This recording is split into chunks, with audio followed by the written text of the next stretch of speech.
It's back to school season, and what better way to be studious than by starting your own website? GoDaddy.com has hosting plans starting at just $3.95 a month, and no matter what plan you choose, your site receives 24/7 maintenance and protection in the GoDaddy.com world-class data center. Plus, as a MuggleCast listener, enter code MUGGLE, that's MUGGLE, when you check out, and save an additional 10% on any order. Get your piece of the internet at GoDaddy.com. This is Professor McGonagall welcoming you all to MuggleCast, hoping you enjoyed. Dobby, come here. Here, Dobby. Yes, well, I'd just like to say how very pleased I am to introduce MuggleCast to all of you. Thank you. Because after careful analysis, we have determined all you really need is Disc 4 for new content in the Ultimate Editions.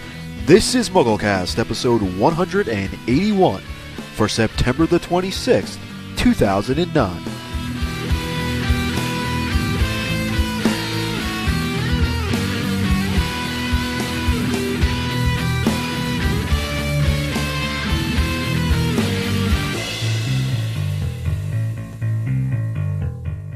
Welcome to MuggleCast, episode 181. We're back with a fabulous panel this week. The lovely Laura Thompson is back on the show. Hello, Laura. Hey, Andrew. How are you? I'm great. How are you? I'm awesome. Laura, I have lots to talk to you about because now I have been to Universal too. Really? Now we can talk together. Oh my about god, it. that's so exciting. Yes. Did you eat at this restaurant? So did I. Yay! And Eric and Mike are here too. Hey guys. Hey everybody. How you doing? Hey. And Nick's going to be joining us shortly. Nick was on last week, and he'll be on shortly. He's just running a little late. So we have a good show for everyone today. We're going to talk about, there's been a lot of DVD news and stuff, and we're going to take more of your Twitter questions and all that. I'm Andrew Sims. I'm Eric Skull. I'm Laura Thompson. And I'm Mike Tannenbaum.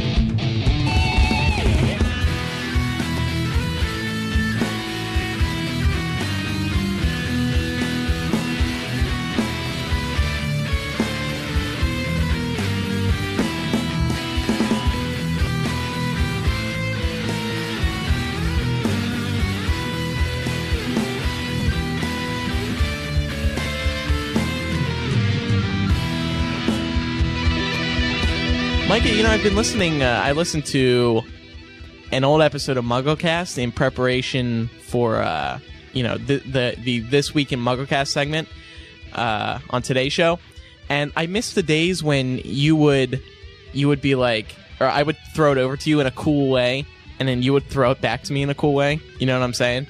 Yeah, when I used to pre-record the news. Yeah. So I would go like this. Micah Tannenbaum standing by in the MuggleCast News Center with the latest Harry Potter news stories. Micah?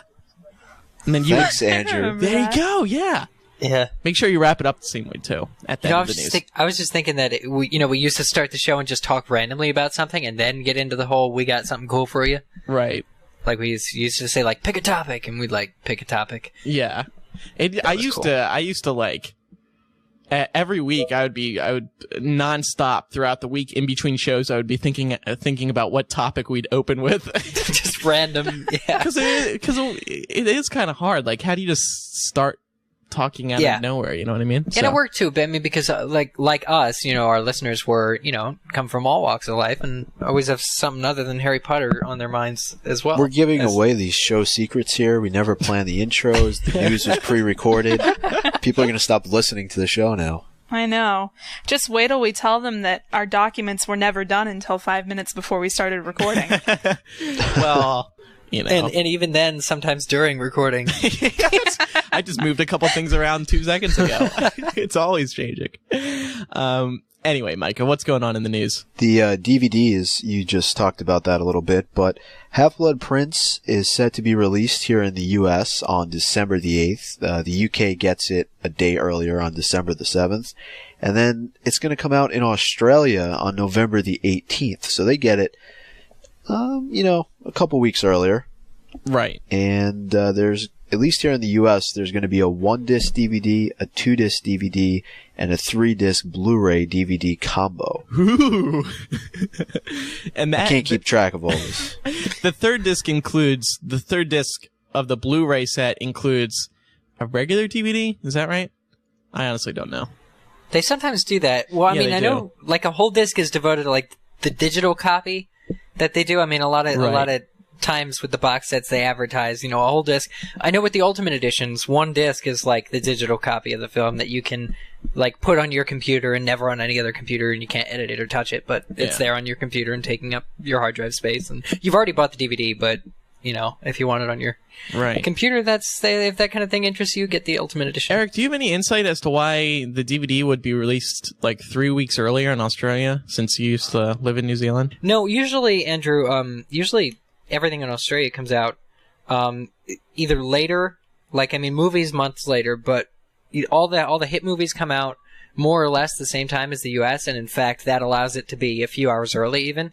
Like, for instance, they got it at Book 7 came out at like 11 in the morning as opposed to midnight, but that was the same time. That was the same exact time we were getting our books in London. But it just doesn't. I wonder if it's like a holiday thing or whatever. I guess it doesn't. Yeah, it's probably because school's out. I think we're actually trying to think. I think I saw somebody comment something like that, like, "Oh my gosh, it's going to be the summertime, perfect." It's like a summer release, and I guess it happens sooner. So God, it's probably Australia is so weird. Summer in November. What are they doing down there? God, why are you south of the equator? Oh, that's why. Oh, I see. So what kind of features is it including? Well, Micah? Oh, features. Yeah. Forgot about those. Well, we have the J.K. Rowling documentary, A Year in the Life. That's going to be on the DVD. That's good. I'm glad to hear that's going to be on there, because now everybody can see it legally in the U.S. It was on here a couple months ago during the summer. On ABC, I think it was. Yeah, you're right. But all those other countries can see it legally. Is that what you're saying? Yeah, well, it'll be nice for everyone to have a hard copy of it. I'll watch it again. Should be cool. And then also a 11.5-minute segment or something like that for the Wizarding World theme park. Right. That'll be cool. And that's going to be new stuff, right? Yeah, that's what they're saying. At the press event I was at last week, they were like, we're going to have this 11-minute look at the theme park on the DVD. Here, you guys get a sneak peek. And then they played the clips that they played. It was literally like a 5-second montage. And they were like, wasn't that cool? It's like, no, it was 5 seconds. But it looks like the theme park look is, based on the clips they showed at this press event, it's going to have like, they showed this very quick clip of the trio filming something for the theme park. We don't know what it is yet, obviously, but I'm going to guess it's for whatever is going to be in Hogwarts Castle, the Harry Potter and the Forbidden Journey ride that they revealed. And we'll talk about this later on, but what I learned by checking out a lot of rides at Universal is that they really love to include people, from the movies that the rides are based on. So I'm sure we can expect a lot of cast involvement in these rides as well.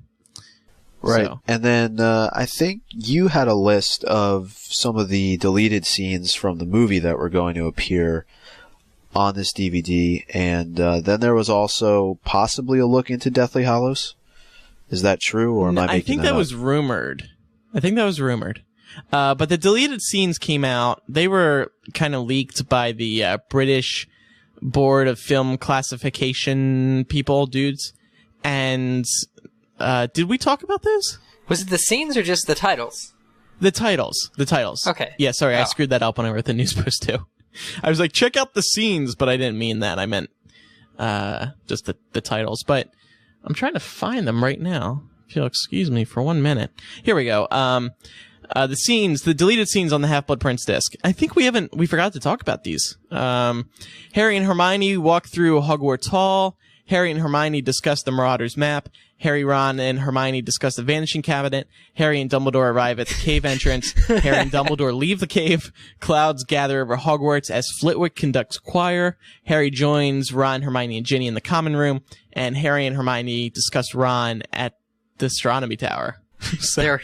They're waiting for the Ultimate Edition of Half-Blood Prince to add the scenes like Harry and Dumbledore talk about the locket, Harry and Dumbledore talk about the cup, Harry and Dumbledore talk about Horcruxes and figure out what he's supposed to do next. A lot of discussion going on in these deleted scenes, but yeah, they don't seem too interesting. I'm not gonna lie. Yeah, I gotta be honest. And the dog agrees too. Yeah, that dog, he's always chiming in. Anyway, go ahead, Micah.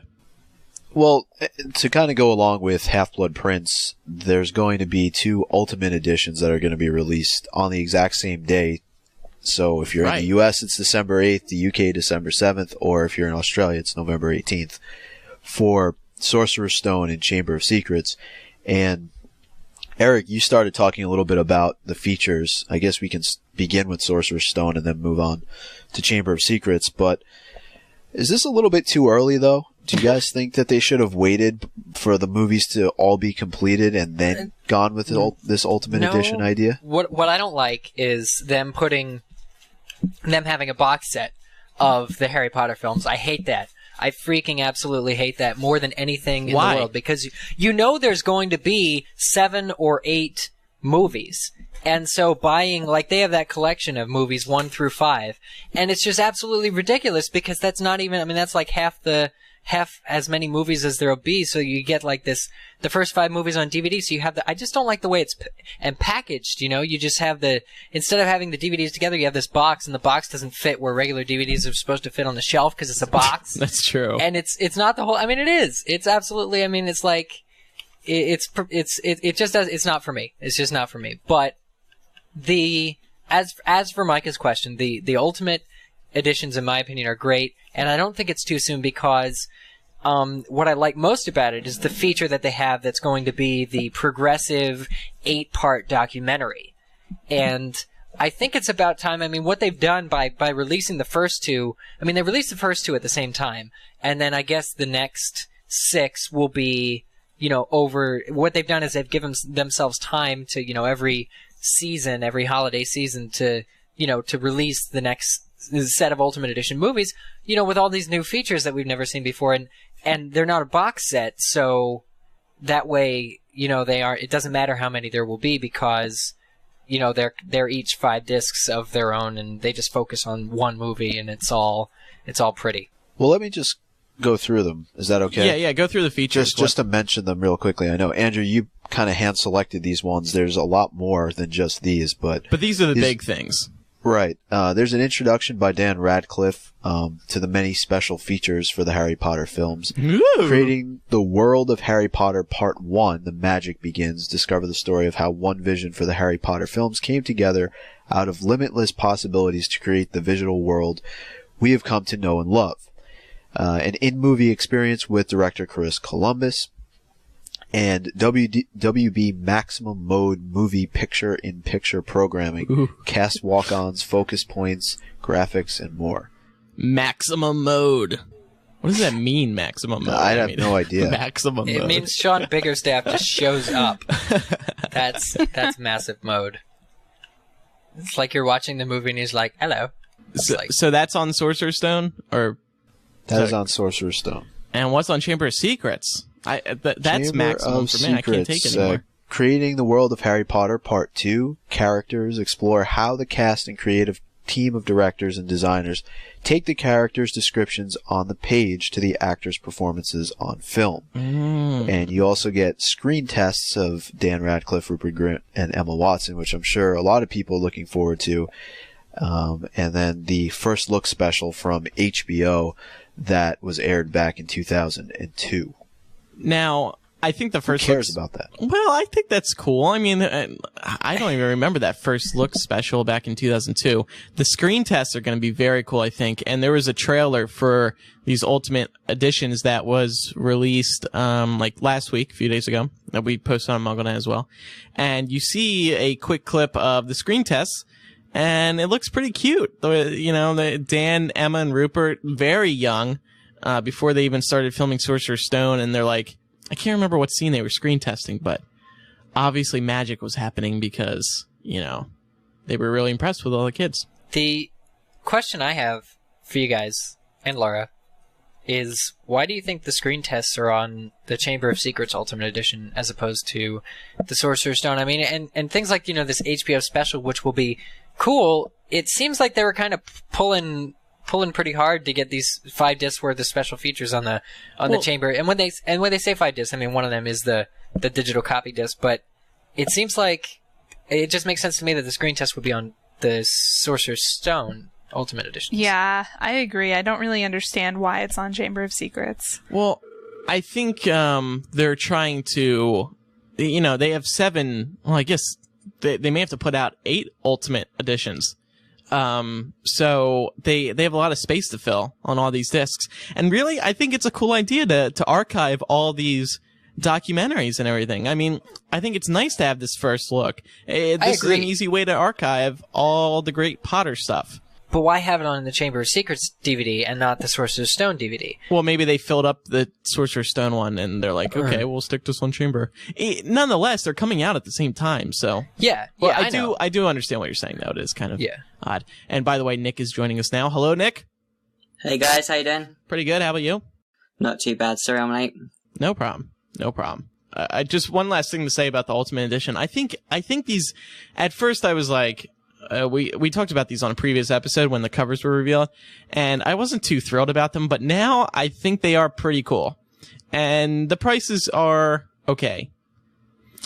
And my other question is... How much are they? Well, they're $39.92 on DVD and $49.99 on Blu-ray. I guess it is a lot. I mean, I needed a new Sorcerer's Stone and Chamber of Secrets anyway. There you go. I don't need one that bad. It is expensive when you factor in the fact we've already bought the DVDs. Right. once. Yeah, exactly. They should do you still have your receipt of your original DVD? Because they could offer discounts, but who still has that, really? Right. Yeah, that's one issue. There's probably one crazy person out there who hoards every receipt they ever get. We'll get emails. My mother. All of our mothers. When do you guys think Prisoner of Azkaban will come out? Because, we got these 2. And they confirm they are going to release other ones. I don't know. Maybe around the time DH Part 1 is out? Yeah, it makes possibly. sense too. I'll tell you what. When is DH Part 2 in theaters? Is that July 11? July 11? 2011. So you'll think that maybe if they are doing these Ultimate Editions, that they'll be completed by Christmas 11? Or maybe later, actually, because if you think about the final movie coming to regular DVD before it hits Ultimate Edition. But regardless, I mean, that gives us about, only 2 years for 6 sets of DVDs to come out. Yeah, and let's remember, Warner Brothers, ultimate means ultimate. And the definition, according to Google, is the finest or most superior quality of its kind. Meaning, in 10 years, don't release an Ultimate Mega Superstar Edition. Ultimate is as far as you can go. Yes, Ultimate also, the definition says being or happening at the end of a process. Final. This is why I doubt we'll get the Ultimate Edition at the same time Deathly Hallows Part 2 comes out, because they're going to lose money if they release the Ultimate Edition straight away rather than release single editions, double editions, and whatever other editions they've got. Absolutely. That's you guys are forgetting. True, yeah. You guys are forgetting the 10-year anniversary, the 25-year anniversary. Well, that's what I'm saying. Ultimate DVD means you editions. can't do any better. Director's cut. Oh, stop! But stop. actually, that's the one thing you didn't mention, Micah, is that they're actually releasing theatrical and extended versions. I mean, what it is those, all the deleted scenes of Chamber of Secrets and Sorcerer's Stone that you see on ABC Family when they do the uncut is actually, put back into the film where it belongs, and that's actually another whole disc of each of these. They have 5 discs. The first disc, I'm looking at the extended press release here. The first disc is the theatrical version. The second disc is the extended version. Mm-hmm. Now, I know for a fact, guys, and this is not just devil's advocate, maybe it is. I know for a fact that, I have the Terminator 2 Ultimate Edition DVD that they came with, and it's 20 minutes extra footage, but you have a choice. It's just one disc, one side of one disc, and you have the option of, viewing the theatrical or extended, and it just puts the scenes in where they initially belong. There's no need to do 2 separate DVDs here. This is kind of cheap, in my mind, because they have a separate disc for the extended version of the film, and it says right here on the press release for Sorcerer's Stone that it's only 7 minutes of extra footage. Right. Well, it's what we saw on ABC when they were released. Right, and it's not new. It's not new footage. So no, but in the trailer they do say the first time on disc, so they're not totally fooling anyone. Well, yeah. Well, I mean, they could do, like I said, they could do that in one disc and just have that extra 7 minutes. They have that. DVDs have that technology. They have had it for but it's 5 ultimate. years. It's ultimate. You know what I mean? So you have to give everyone any version they prefer because it's ultimate. Well, in the end, I mean, if you look at the disc breakdown, disc 1, theatrical version, disc 2, extended version, disc 3 is the same as, or looks to be the same as the original disc 2s of the Harry Potter DVDs with, all the little interactive DVD games. And then disc 5 is the digital copy. Disc 4 is the only disc with new stuff on it. If you exclude the second disc, which is the extended version, that's the one with the introductions, with the special documentary. So actually, I mean, I'm thinking if you just Netflix the disc 4 of this Ultimate Edition when it comes out and you'll have everything else. I get what you're saying. You'll have everything else. Well, they're trying to sell people by also including the book, and you get pictures and stuff like that, but I know, it's just I'm trying to think of how they could have better arranged this. I think it's good. It's ultimate. You can't. They're including everything. They're putting in these nice extra features. I think it's good. That's my opinion. I think they could have done it in 3 discs, personally. I think in order for it to be ultimate, it has to be at least 4, and they went 5. So we should not complain. Go ahead, Micah. What else is going on, for the love of God? To wrap up the DVD discussion, there was a little bit of a launch party that went on today. With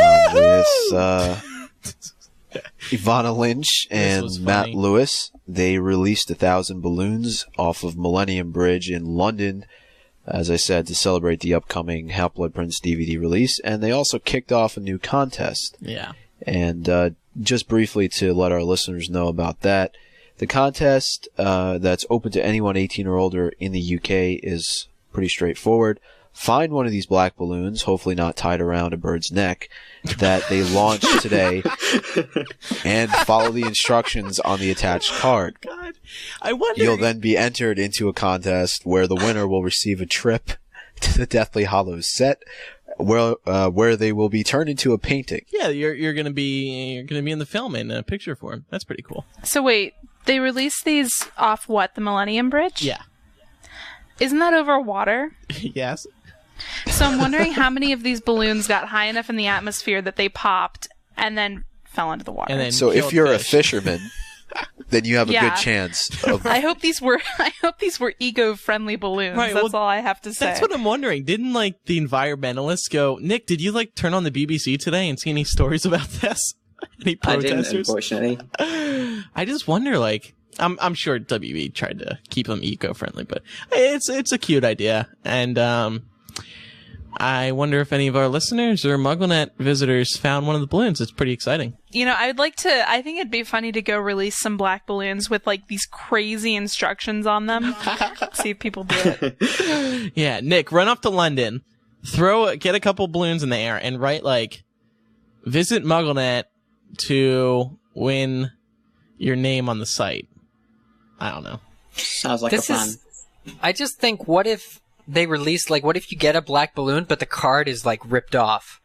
Is there anywhere you go, I mean, well, I'm sure they made sure that weathered. the cards were on there tight. I mean, they have to be waterproof, too. You'd go to the toilet to I wish I was in London like this. I would have studied, the winds, the wind projection for the day. And found out exactly where it would... I'd be 10 miles down. I'd be on the top of Big Ben with a giant net, just ready to catch one of these babies.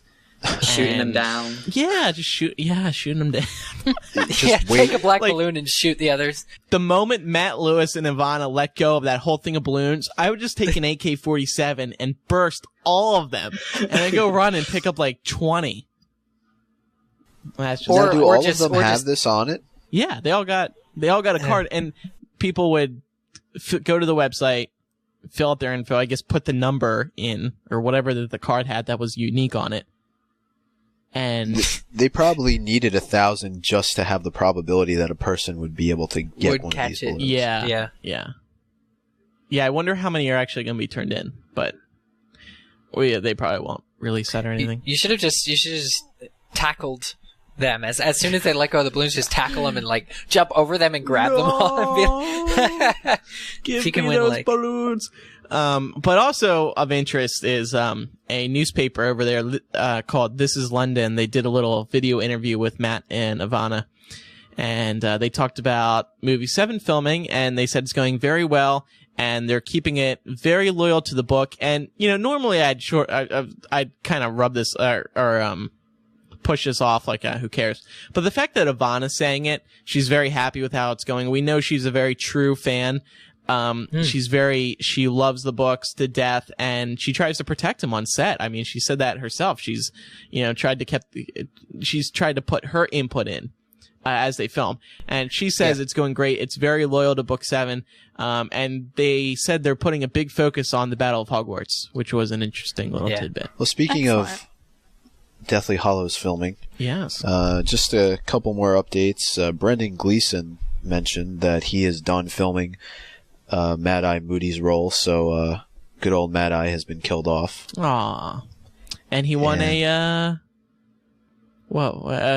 Emmy the other night. He did. That's for Mad Eye Moody, though. No, that's where he revealed that, so congratulations to him. It kind of sucks for the character. It's like, I'm sure he's got like 5 minutes of screen time or less. Right, and he just went in there real quick, died, and then left. Well, hopefully they gave him a good lunch. David Thewlis, who plays Professor Lupin, he'll be there through March of 2010, which is kind of around the time filming is supposed to wrap up, right? They're expecting spring 2010 to be the end of filming for this movie. Yeah, somewhere in spring. I mean, there may be some pushbacks because, filming problems or whatever, but looks like it's all going to be over in just 6 more months or so, which is sad. It's crazy. I feel bad. I wonder if, what kind of party do you have to wrap up filming for one of the greatest? Potter. Yeah, for one of the greatest movie franchises of all time. I hope they do it in the Great Hall. It'd be so cool. They're all of age now, so I imagine it could be quite a party. But they're classy. Come on, the Brits are classy. They'll do something that's fine. That's of the utmost. I think it's crazy when you think about the fact that Sorcerer's Stone came out in 2001, and we're going to have Deathly Hallows wrapping up exactly 10 years later. Like, that's just insane. I was 12 when these movies came out. 8 movies in 10 years. I'm going to be a college graduate by the time they're done. Well, speaking of that, in October of this month, MuggleNet will be celebrating 10 years online. Wow. And we have a few things planned for that. October. Oh. Emerson doesn't have an exact date, but he knows it's October. It was October 1999. So throughout the whole month, we're going to do some things to commemorate the 10 years. So look forward to that on the site. I want to have Emerson on MuggleCast, do a little interview with him because he's never been on the show. Yeah, for his first time. Maybe he'll be like, hey, wait a second, I actually like this. Where was I 5 years ago? He's done live shows, hasn't he, with us? Yeah, but, they're not same as a recorded. And you've spied on him from time to time. Yeah, that doesn't count.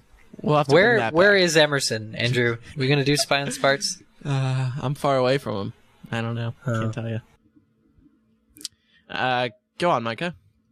That's all the news I have. Do you have anything else? No, that's all. All right. So let me close it out appropriately since you threw the news to me earlier on. Yeah, please. Yes. All right. That's all the news for this September 24th, 2009 edition of MuggleCast. Back to the show. See, you know what? This is so professional. This is what This is what time does to you, Micah. You used to have more oomph in it. You used to be like, "That's all from our news center in New York." Actually, no, you're confusing him with Mason. Yeah. No. Who does the GoDaddy ad? No, there's.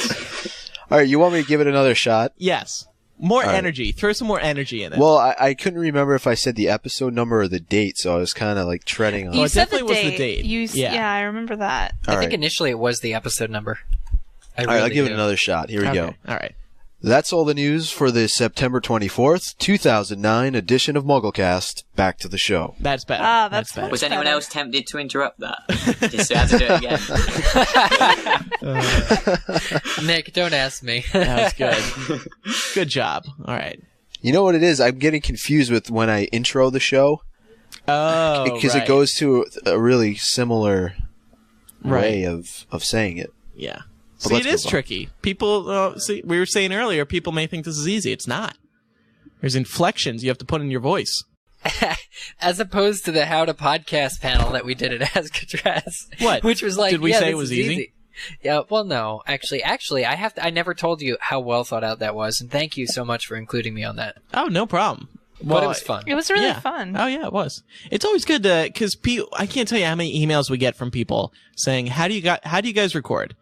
And I'd love to email them, but it can't just be set in an email. It's you know, so that's why it's fun to do that. Maybe sometime, we're not allowed to record and release the ones at the HP cons, but I don't know. Maybe one day we'll do it under the table. You ever blickle How to Podcast? No.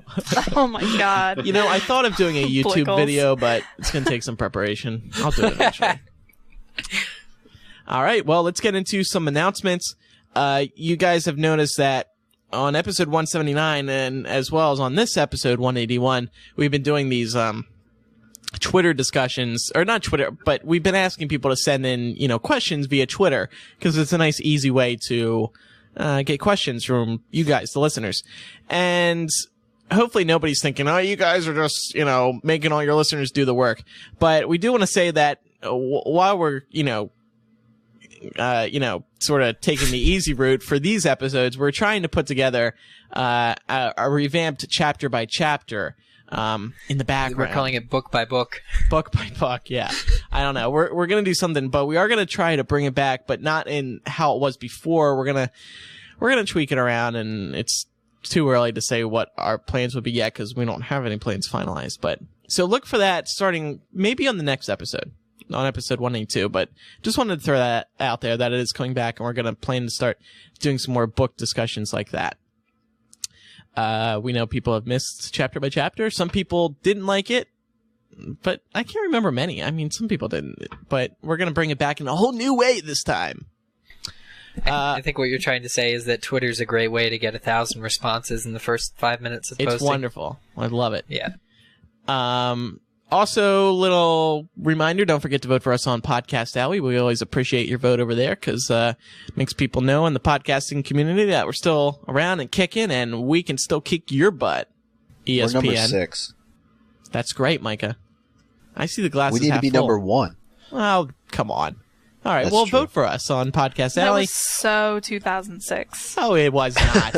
No, you're probably right, but Well, did I tell you about this? I got a message from somebody, and I can't remember the person's name, but they took very seriously what I said. Remember, I came up with some statistics 2 episodes ago about Podcast Alley and how we had never been out really of the top 5 except for a couple of months in this year. right. And when I had said that, it was probably because our listeners were on vacation or something along those lines, they thought I was being serious. And they didn't know that I was joking around. So if any of our listeners took offense to the fact that I said that you guys didn't vote for us, it was a joke. I wasn't being serious. Also, you guys know we love going to the Harry Potter conferences that are held each year in different cities across America. And the next one coming up is Infinitus 2010 in Orlando, presented by HPEF. Of course, it's too early to say, if we're doing a podcast there or whatnot, but it is going to be centered around the new Harry Potter theme park that'll be opening just months before the con happens. So we encourage you to be there because we will be there, and it's always fun meeting the listeners. We've met so many of them at the conferences in the past. You all know who you are. I'm picturing you in my mind right now. And it's all. Oh, and they are all squealing now.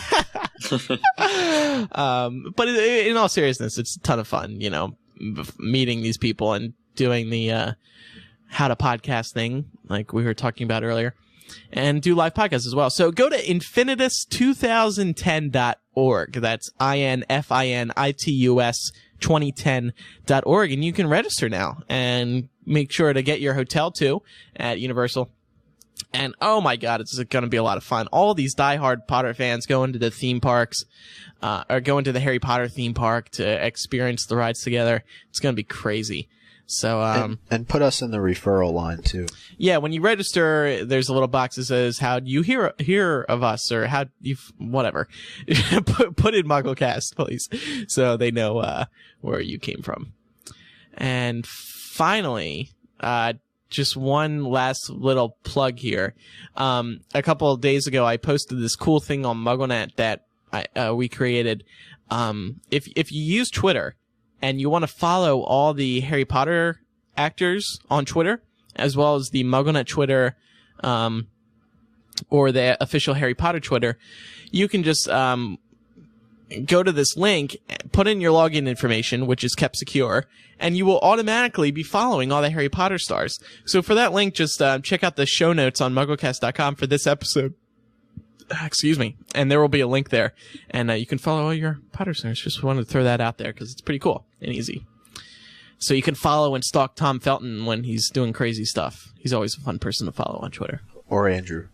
Or me. We have a separate list for people involved in MuggleCast and MuggleNet. Anyway, enough of me talking. Let's get into Muggle Mail now. Nick, could you take the first one there from Lizzie? We have a message here from Lizzie Becker, 14 from Florida. She writes, "Hey, I've only become a listener of MuggleCast very recently, but I am already addicted. I just wanted to say I have to agree with Ben when he said Harry Potter should have died about 10 times. I mean, really, how many times can you be uncannily lucky? Although that does not mean I would ever want J.K. Rowling to change the books in the slightest. I absolutely love them the way they are, but I thought about what Ben said and have realised as usual his genius is spot on. Lol. Well, love you all.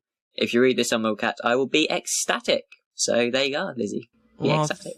Thank you. Thank you, Lizzie. And I agree with Ben in some ways. I mean, you know, he should have died in so many different places. But he always lucked out. But then, of course, there'd be no story. So, what are you going to do? They say a lot of things in that book, Andrew. They do. Laura, can you read the next It was unfair to say it was just luck, wasn't it? What's that? It was unfair to say it was just lucky to live.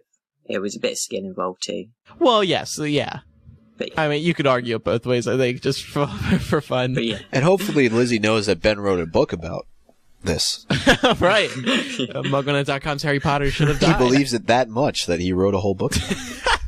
Laura, could you read the next email? Sure. The next one comes from Julia Casonen, age 15 of South Australia. She writes, "Hi guys, I'm a new listener, but a diehard Harry Potter fan since I was 8. Just want to tell you guys that your podcast is awesome. I have thought about getting my kids to read Harry Potter, and I think I would probably do what my mom used to do with my sisters and I with the Narnia books. Before bed each night, she would read us one chapter of the book, but I loved them so much I snuck the book out of her room and read it all. I think that because the Harry Potter magic will never die, that this will still happen in 20 years' time. I remember being caught at 3 a.m. in the morning with a torch under the covers trying to read the next book before the morning, and I will be truly devastated if this love of the series is lost. I think that guys like you will be able to keep the magic alive. Keep up the good work. Thanks." There's a nice email about keeping the books alive. With a torch? What is she doing with a torch? It's a flashlight. Under her sheets. Oh. Like, they call them torches, I think. It's not an actual That's a rather barbaric way to... to experience. I wonder what she did the next, 30 nights for, with her mom, if she had to go through the book again, having already read it. I mean, she said she liked it, but... without telling her mom that she snuck it all and read it all, she has to kind of sit through the same book again. I don't think I would have been able to resist myself. Yeah. I would have been like, I already know what happens. Laura, we talked about this last week, or 2 weeks ago. I'd be interested in get your opinion. How do you think Harry Potter will be discovered, 10, 20 years from now? You know what I'm saying? I definitely think that Harry Potter will be considered a classic. I mean, there's just not any question in my mind about that. I think particularly our generation has been so passionate about it that I would be very surprised if we didn't pass that on to our children. And I look at particularly, like, I mean, on my campus, like, we have classes that are devoted to Narnia, Lord of the Rings, and all these other different classic fantasy novels. And I really definitely see the same thing happening in 20, 30 years. Yeah. Yeah, I think you're right. All right. Well, before we get into our main discussion, looking at your questions that were sent via Twitter, I wanted to talk with Laura and Nick to get their thoughts on the theme park as well. Now, Laura, I just want to start with you because you've, like we said at the beginning of the show, you and I have now both been to the Universal Studios. And what was your take on all the announcements that came out last week with the rides and the designs and all that? I think it all looks really awesome. I mean, I'm not sure there's much else I can say aside from that. But, I mean, definitely, I was born in Orlando, so, like, I've been going to Universal Studios since before I can even remember. And the last couple times I've been there, just walking around that area they were converting, like, I could totally tell what they were going to do with it. And it just all looked perfect. Everything from, I guess, what's now going to be the Dragon Challenge. And then I sort of saw, like, the beginning constructions of what I believe was going to be Honeydukes. And just, it all looks really, really amazing. And I can't wait to see it in person. It's going to be so much fun. What I never realized was, to get to, what is it called? Dueling Dragons. To get to that ride, you have to walk on this bridge that goes right through the Wizarding World construction. And, of course, the Dueling Dragons ride is going to be a part of the Harry Potter theme park. But, like, it goes right through, and, you know, if you try to look over these walls, you can see the construction. But, you know, there's a lot of vertical construction, too, now, so you can see a lot of what's going on. And it was cool. And there was these little holes down at the bottom of the fence. And I wish somebody took a picture of me doing this. Like, I was on the ground looking through these holes just to try to get a sneak peek of something.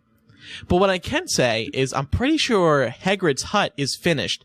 Because if you're walking towards the Dueling Dragons and you go up this little path to the left after the bridge, you can walk up and get a good view of the construction, and right there in front of you over the fence are these little pillar things that look like the top of Hagrid's hut. So that's so cool. Yeah, and then when they release that sketch or the concept art, they have a shot of the flying Flight of the Hippogriff ride, and you can see in the concept art is Hagrid's hut. So I was like, 1 + 1 is 2. There you go. Look at that.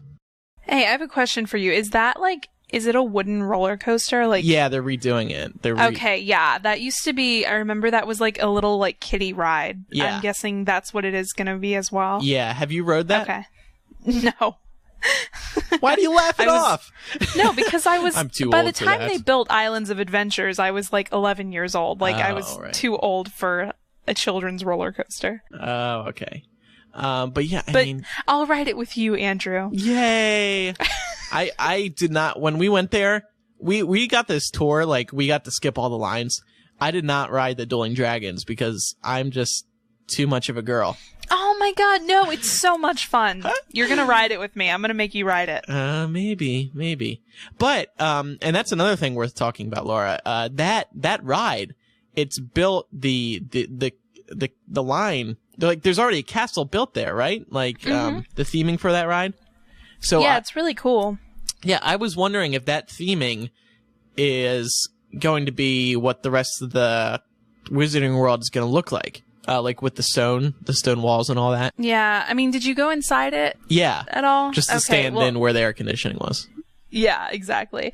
I mean, the theme inside of there is kind of more like medieval Merlin-esque stuff, but I think it would be pretty easily converted. So it's exciting stuff to see what will happen with that. Nick, what were your thoughts on it when you looked at all the art and stuff? My first thoughts on the press release was how detailed the buildings were going to be and how visually stunning it's going to be going there. Yeah. I just thought when you saw Filch's, what are they calling it? His store, his emporium, his emporium. The stuff on the shelves, it just looks incredible. And I mean, I think it's going to be amazing. I mean, it is going to be like stepping into the film, and I think that's going to be a fantastic experience for fans. I mean, my only problem with it was that I'm a bit of a wimp when it comes to rides as well. So me too. I'm going to be enjoying the experience, but not participating in the rides. So it's going to... Come on! There are only 3 rides in the entire park. Well, that's true. I probably will ride it. You guys are going to not ride one of them? No. The only thing that's a thrill ride is that Dueling Dragons ride. So, I don't know. But the one thing I learned about Universal being there, the one day, like going around in the park, is the attention to detail. And to be fair, Disney does do this too. But the attention to detail in especially the Islands of Adventure, or what is it called? What is it called, Laura? Islands of Adventure. Yeah. Okay. Our tour guide told us that the Jurassic Park area has 65,000 unique plant species alone. 65,000 different plant species in the Jurassic Park area.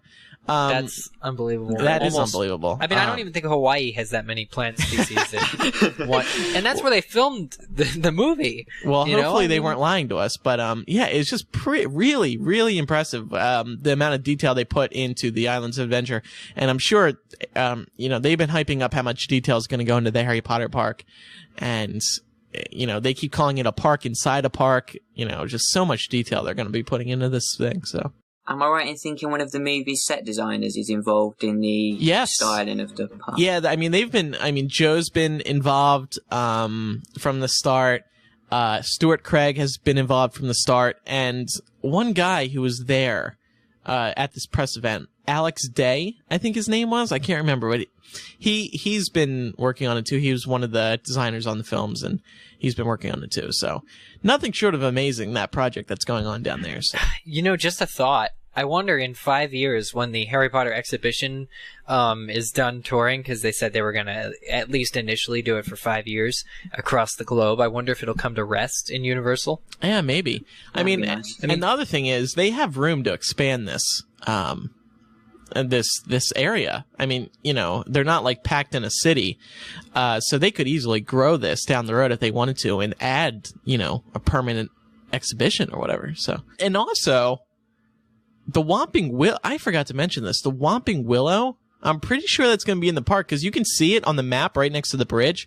But I'm just remembering now, I think our tour guide or somebody told us that the Whomping Willow is already there. I wonder how they're going to do that.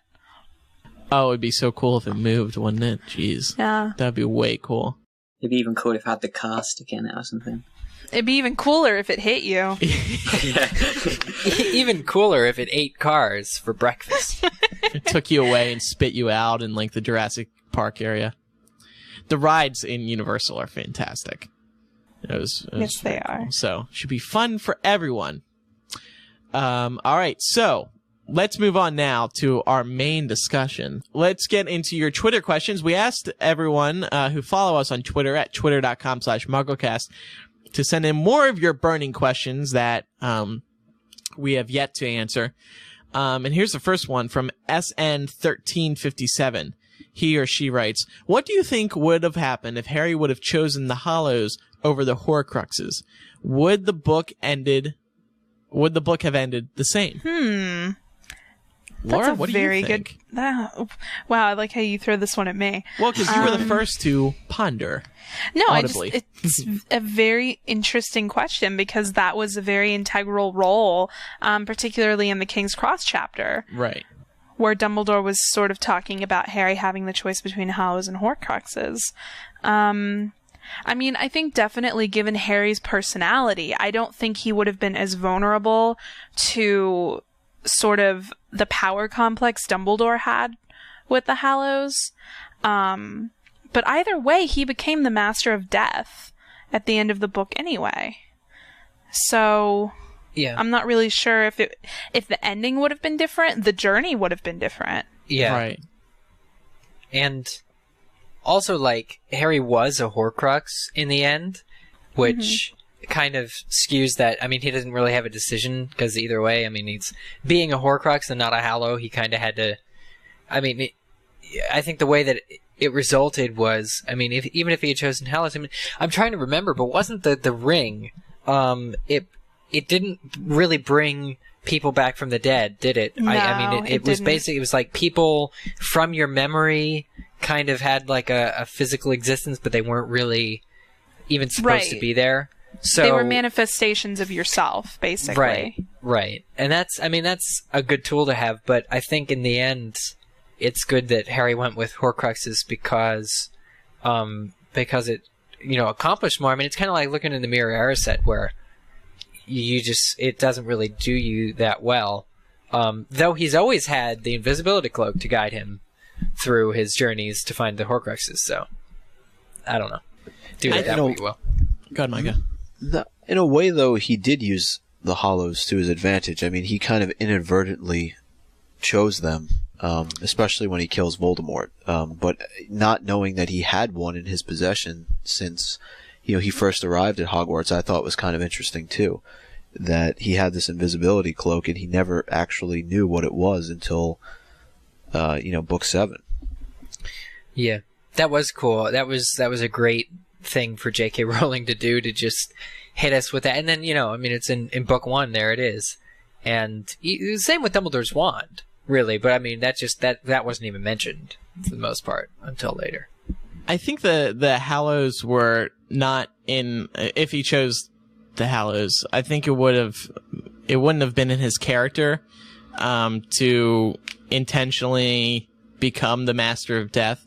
Just because I feel like the Horcruxes was the more heroic thing to do, and Harry's a hero. Right, because they were forced upon him. Right.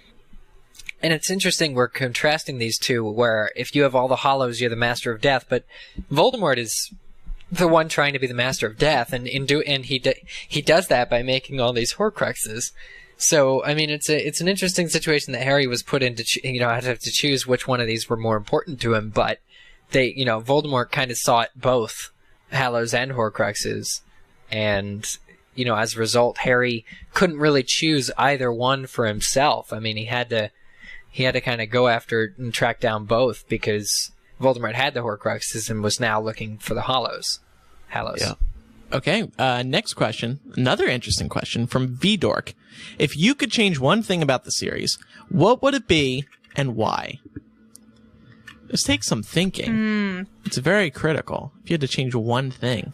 You know what? Honestly, I still, to this day, and I know people are going to jump on me for this, am not crazy about the epilogue. And not that I don't think an epilogue should, I know some people have ventured to say, maybe she just shouldn't have done an epilogue.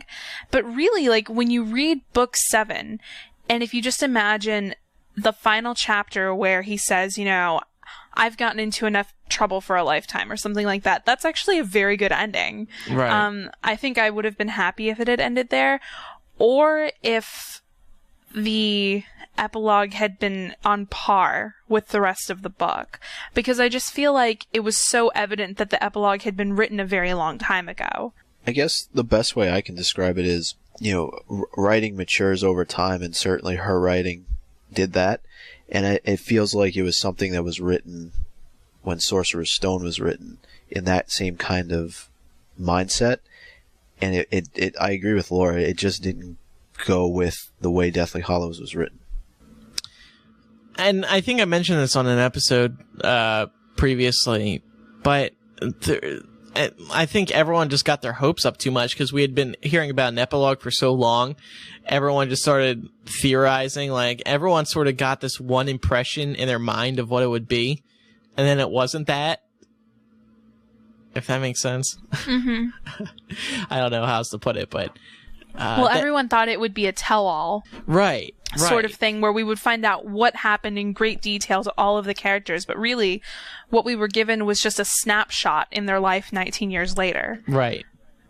Yeah, and I mean, getting a tell-all thing would have been very exciting, or got everyone very excited. And sure. I mean, there are other ways to close canon, and definitely fleshing out what has transpired in the last, however amount of time, is 19 years. Yeah. Would have been perhaps, more satisfying to some fans.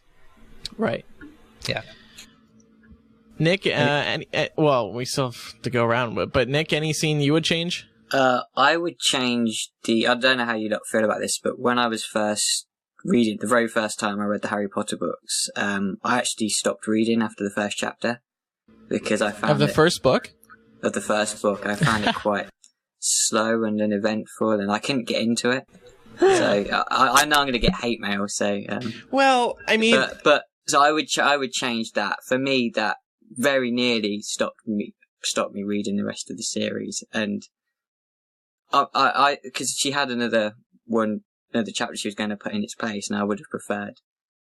I'm no writer, but I have to think that opening a book must be very hard because, like, personally for me, I'm never immediately intrigued by the beginning of a book, and maybe I just haven't read enough books. But I unless you throw in something really shocking from the very, very beginning, which is hard because people don't know your story or characters. I don't know how they can make it immediately interesting. I understand now that it's necessary to introduce the characters and everything, but I mean, as a youngster, I was naive and I didn't read a lot, and for me at the time it was hard to get into, and knowing that she had the chapter which she later used in Half-Blood Prince as the opener, I would have preferred that at the time. I mean, now they're wonderful. I'm happy with us there. I don't even think I remember the first time I heard, because like my teacher read Sorcerer's Stone to us when I first started. That was my first like read of the book when my 4th grade teacher read it to us. But I probably wasn't even paying attention because like I was probably staring at cute girls in my class or something. But anyone else? I'm still trying to think of one. I agree with the epilogue. It's hard. Eric? Yeah, it is. It's funny that you say that, Nick, too, because like the first chapter of book 4 was the first thing I read, and it kind of confused me because they mentioned Wormtail, and I was like, what's Wormtail? Having not known that Wormtail was Peter Pettigrew, etc. So I was like, oh, it's the Dark Lord Wormtail. That what are these books really about? And I actually I didn't read any more until after the first movie came out. But it's funny you should mention that, kind of intros and how to... And Andrew, that's very insightful about how to intro, a book or a series like that. It's got to be hard. Yeah. I think the one thing that's bothered me is... this may sound very immature, but when a book doesn't start out with... When it starts out with something that's not Harry Potter, and of course Order of the Phoenix and Goblet of Fire both did that. And I didn't like that. So did Half-Blood Prince. And they did Half-Blood Prince. And I didn't... Oh, wait. Order of the Phoenix did... Sorry. I meant Goblet of Fire and Half-Blood Prince. It bothered me. I don't know why. It's like a lame way to start the book, in my opinion. Really? Just because I want to see I want to see Harry. I just want to open the book and it's Harry!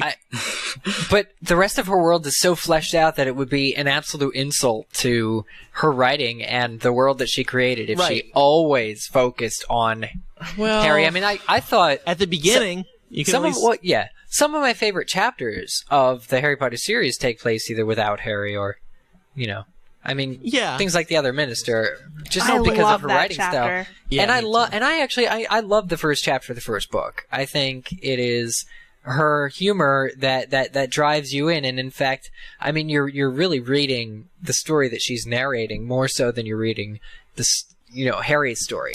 Right. So, well, don't get me wrong. I'm not saying I don't like scenes that don't have Harry in general. I'm just saying when a book opens and Harry's not there, and maybe it's just the child in me, because I'm sorry, but I have to make a Disney connection. There's a show at Disneyland and Disney World called Fantasmic, and the very first thing, the lights go down, and there's just this ta-da, and Mickey just pops up from underground, and there's a spotlight. It's just like, Mickey! When I open a Harry Potter book, I just want to go, Harry! Yeah. Not, the other minister. Yeah. Not like ditzing around with brooms. I'm a child, so yeah, I don't know. No, that's Can I go? Yeah. I would change. I kind of have like this two thing. I would change one of two things. I would not make Harry a Horcrux. I think that really just made the entire series a whole lot more uselessly complicated. The fact that Harry was like some kind of 8th Horcrux, and I thought it was basically I thought it was explained enough that there was something that accidentally happened, the night that Voldemort lost all his power, and I can take that I can be satisfied with him, transferring some power. But from what I understand, I mean, making a Horcrux is like an involved ceremony ritual, and that you can't really, I mean, it seemed more complex than it could be just done accidentally. Making Harry a Horcrux, I thought was like a not, it wasn't necessary. I thought making him a Horcrux was done to kind of give the end to like how Voldemort and him could finally beat each other, which leads me to the other thing I'd change. If I could change one of these two things, I would make the prophecy make more sense, or at least be more clear as to, because I mean the whole thing was like, oh, does the prophecy matter? Well, no, Harry, but only if you take it to mean that it matters, and P.S. Voldemort is taking it to mean that it matters. There was never any kind of other, I mean, the prophecy was a physical thing once, and there was never kind of any repercussion or something that Harry couldn't do because it would screw up the prophecy or the space-time continuum. I thought that those were the two things that I didn't like probably most about the events of Book 7, and I would change. Yeah. Micah, lastly, you? What? I've had a lot of time to think. Yeah, so no excuses. Well, I mean, I agree with what Laura said. I would like to have a different epilogue, and or none at all for that matter. But, aside from that, I mean, maybe just a little bit more into certain characters that ended up playing such a prominent role, like a Snape, or even some of the Marauders, to get more of a story on them than we did, and also not to kill Dobby. Wow. Oh man, I just thought of something else too. What? And you guys probably should have been expecting this of me. Department of Mysteries. What the hell? Oh yeah. Seriously. Yeah. That Maybe that's see still, the veil. I'm holding. If there's no info on that in an encyclopedia, then you know what's going to hit the roof. I mean, yeah, or the fan. You decide. Yeah, it's going to be bugging Micah for like a year. Well, it's just overdue, and yeah, you're totally right, Laura. And while we're on the topic, I'd be very interested to hear what our listeners would change. So feel free to email us with your thoughts about what you would change, and maybe we'll read some on the next week's show, because that could easily be a whole main discussion in itself. Next email is from Raccoon Girl.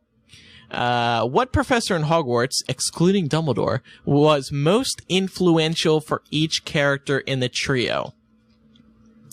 So let's start with Harry. Putting Dumbledore aside, what professor... Snape for Harry? Yeah, but influential? Lupin.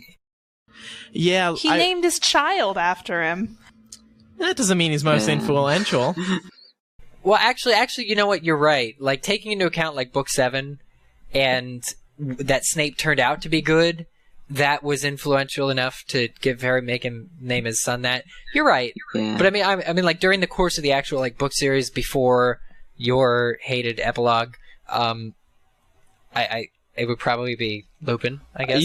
I could argue for McGonagall, too. I think that she had a big influence on him. Remember, she was the one who gave him Quidditch early on in the series. Yeah.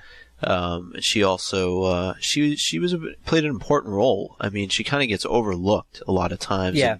And, there's that whole scene in Deathly Hallows too, where he I forget which Carrow, but he puts the Cruciatus curse on one of them for attacking McGonagall. So McGonagall, Lupin. I think Hagrid was maybe not an influential, but I guess the top would be, as we just discussed, McGonagall, Snape, Lupin. How about Hermione? Everyone. Yeah. Every teacher. Yeah, she didn't really connect with one we should teacher. just say Bins. Well, let's think. Did she connect with any teachers, really? Not Trelawney. No. But sort of, I mean, McGonagall helped her out with the Time Turner. Yeah. Yeah. I don't know. That's not influential. This is a good question, though. Yeah. I mean, this is good. This is Twitter. Twitter surprises me. Well, I mean, and if we think that's hard, how about Ron?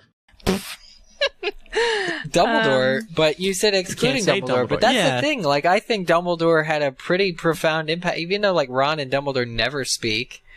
I mean, What about Ron? Yeah, that kind of makes me sad. Poor Ron. Like, Ron just gets included in all of this just by virtue of the fact that he's friends with Harry and Hermione. And what did Dumbledore give him in his will? Something to save his own ass after he abandoned everybody. Like, it was the put out. Like, hey, I know you're gonna abandon thing. The trio, so here you go. This also has magical teleportation properties. I don't like seriously. He's like, what? Yeah.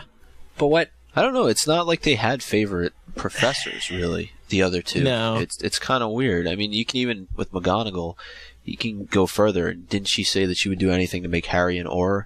Yeah. Yeah. Well, I mean, and she's the one who initially said, oh, Harry, what are you doing not taking potions? And she, reminded him that he could now take potions because Snape wasn't teaching it.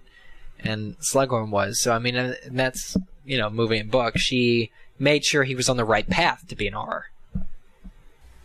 Yeah, for the other two, I really don't know. That's a good question. Me neither. I would say McGonagall for Hermione just because of the time turner thing, just because that was really important for Hermione to take all these different classes. And of course, it played a big role in the end of Prisoner of Azkaban. This next tweet is from Rolo Dude. How do you think Hermione's character would have changed if J.K. had not made her an only child? She'd be even more intelligent because she'd compete with the other child to be best. Yeah, it'd be a blessing. Maybe Hermione had a younger sister or brother or older sister and brother. She just killed them. What? I don't know. She would have probably had more social skills than she had initially. Yeah, she was very awkward. But academically, I agree with you, Nick, but I think you could also argue that she wouldn't have been so lonely, so she wouldn't have spent so much time being studious prior to Hogwarts. And at the same time, like Laura said, being more socially capable. And if she had a sibling, odds are it would be a Muggle sibling. Because, I mean, remember, both their parents are Muggles. And, right. Yeah. So that's interesting. It would have tied her down, I think, to the Muggle world even further. I think it just would have been more baggage. Yeah, exactly. But also, I mean, very interesting and a parallel to Lily, who had the Muggle sister, but the Muggle sister resented her. Maybe that's what I want Jo to change. She should have had Hermione have a daughter, or have a sister, a little sister. That would have been so cute if she had a little sister. Who never shows up because the book is never set outside of Hogwarts or what if she was a witch and she was like the complete opposite of Hermione, like she was like one of those emo girls and she didn't study and she showed up at Hogwarts in Hot Topic garb. Yeah. Harry Potter Hot Topic garb, mind you. Oh God. All right, so there's some Twitter questions for you. Next week, like we said, for a main discussion, we'll get back to either chapter by chapter, that may be a possibility. And also, I think it's high time we do some movie commentaries. I think that'd be fun. So yeah. But that would obviously be an entire episode. That wouldn't be, just like a main discussion. That would be fun. We were kind of at Portis, because they were running the movies all weekend. Azkaban. So, Azkaban. I'm sorry. Portis, Azkaban. So many cons. Yeah, exactly. And we would just have them continually playing in the background, and we just, sort of have our own running commentary. We basically did our own commentary, yeah. Most of it was, I hate this. Well, some of it was a little inappropriate for the show, too. But right. Okay, but, Eric has a good listener challenge idea. I like, mainly because I'm a fan of this game that you're involving. Go ahead, can you explain that quickly, Eric? The show's very long. All this talk about the Harry Potter theme park, and I know it'll have 3 rides. I used to play Roller Coaster Tycoon, the PC best game ever. Yeah, best game ever, and I'm talking about the original one. The second one was the original had 2 expansion packs. It was Loopy Landscapes was the second one, and Corkscrew Fives was the first. Anyway, I have a competition. My challenge for this week, the listener challenge. I know I made I tried to make a few Harry Potter theme parks, and I want to see if any of you guys did too, using Roller Coaster Tycoon, the first one with the 2 expansion packs. So if you did, and if you still have that save game file, if you could send that to MuggleCast@gmail.com, and what I'm going to do is I'm going to play all your theme parks that you guys created using that, and kind of have like some sort of competition. Well, because like, I mean, I like, did Fred's Fries, and you name your roller coasters, like, any number of things. But, I'm going for creativity here, and I was never able to come up with like a really satisfactory thing. I also try to recreate the Harry Potter theme park they're building. I mean, now we have a map, so... Well, we do have a map, but I'd prefer that it had more than 3 rides. Well, yeah, okay. Start with the 3. I'd be interested to see if somebody can recreate, like, Hogwarts and... Oh, I'm sure. Just like there's a master at, like, Facebook Graffiti, there's got to be masters at Roller Coaster Tycoon. But yeah, okay, so the thing is, you guys will have a month to do this, so I'm going to kind of... I'll let you guys know the results at the end of October, so you have some time if you want to go back and play your old game and try and come up with it. I'm accepting that, and it's just Roller Coaster Tycoon 1. It's not 2 or 3 or however many they have now that are 3D and all sorts of crap. Just the original, and with Corkscrew Follies or Luby Landscapes, actually, expansion packs. And that'll be a challenge that I'm running, and we'll have some sort of top 5 or... competition. MuggleCast@gmail.com. Okay. And then you can take screen caps of the parks too, so we'll put those online. Oh, absolutely, for everybody. And maybe even offer the save game file for download, like if they there you go. reach our top, because there's just like small files, right? But okay, well, it's time for This Week in MuggleCast History. And this is a good week to bring this segment back. We haven't done it in a few weeks. Back September 18th, 2006 was episode 57. And this was what some could argue is a cursed episode because we had recorded it about a month prior, but it took us a month to release it because of some technical difficulties. And when we recorded the next episode and called it episode 58, people were really mad that we skipped naming the newest episode 57. But we didn't call it 57 because we still had a 57 recorded. And people accused us of skipping an episode number just to keep up with the amount of episodes Pottercast had. And that wasn't the reason. We just wanted to hold a spot for this episode for whenever we got it out, because it includes some references to 57. So, like I said, it caused some controversy, and it's funny because I got really angry when people challenged me. They were like, "You're just trying to not skip an episode number. You're never going to release it. You're lame." So once I started seeing that, I put episode 57 out the day after 58 because I was like, you know what? I'm going to prove you guys wrong. So anyway, here's a funny moment from that show, and I encourage you to listen to the episode. It's a very funny one. And this was Ben and Jamie. We all remember the Subway challenges. And oh God, we all remember Ben and Jamie. Here's Jamie setting that up. You guys got to announce we do. A major announcement. Okay, it kind of, I think it started one day when I was hungry in the morning and I went to Subway and I got a 12-inch Subway melt and a 12-inch tuna for later on so I could eat it later. So I came home, I had the melt, then about 4 hours later, something like that, I had the tuna thing. And I got online and said to Ben, I've just had 24 inches in one day. Don't you think that's impressive? Ben, they commented back to me, it's okay, but I've had 36. Now, we always want to go one better than, what we've done. Yeah, so of course, thought, everything's a competition with us. Exactly, yeah. So we thought, let's go to 48. But of course, why go to 48 if you can go to 60? So that's our challenge for California. We're going to do the 60-inch Subway challenge. Hopefully this is going to increase. Yeah, each of us. Hopefully this is going to increase by 12 inches every time we go on one of these trips. So if we're still doing live podcasts instead of 2020, we'll be doing the 1,024-inch challenge, which could get a bit difficult by then. But we could be more experienced. So that's a little moment from episode 57. The cursed episode. I even titled it, "This Episode is Outdated." You people challenged me, and I proved you wrong. I forgot all about that episode. Oh, man. Funny stuff when you listen to the old times. Yeah. Well, it's been a great show. Those Twitter questions in particular were excellent. We'll have to keep doing that more. I don't care if it looks like really a cop-out. Yeah. Anyway, MuggleCast.com is the site you can go to find all the information you need pertaining to the show. most importantly, to contact us with your feedback. We love getting emails about the show, and, of course, this week we challenged you to submit your theme parks and also submit what you would change about the Harry Potter books. If you had to pick one thing, what would it be? And feel free to send us feedback about the other questions as well, because they all could provide interesting answers. To do that, just go to MuggleCast.com and click on Contact. There's a feedback form. Or you can email any one of us at our first name at staff.mugglenet.com. We also have a P.O. Box if you'd like to send us anything there. It's P.O. Box 1752, Cumming, Georgia 30028.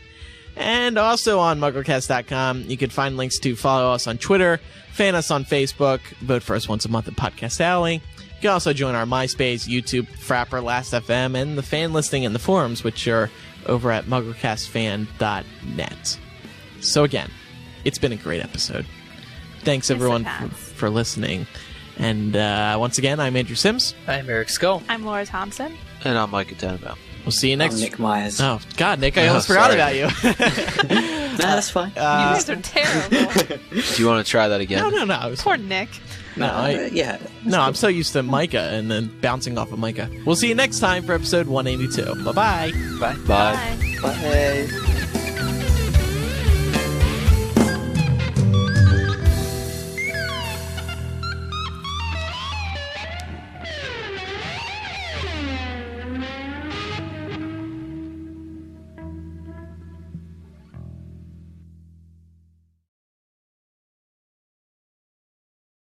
And Micah, that's where I got that idea for your intro. Now listen to your intro back then and tell me intro to what? The news. The show? Oh. The rap. Hold on, let me find it real quick. That's all the news. Wink, wink. For the September 18th. Hold on, let me rewind it. This is a bad example because you did that. Reverse. Yeah, never mind. Because you did that. That was that. Never mind. That's just a special case. But what am I saying? I'm high. You can't Somebody say save me on this show, Andrew. This is not the other show. I'm rushing because I have class in 40 minutes. Okay. Let's wrap it up.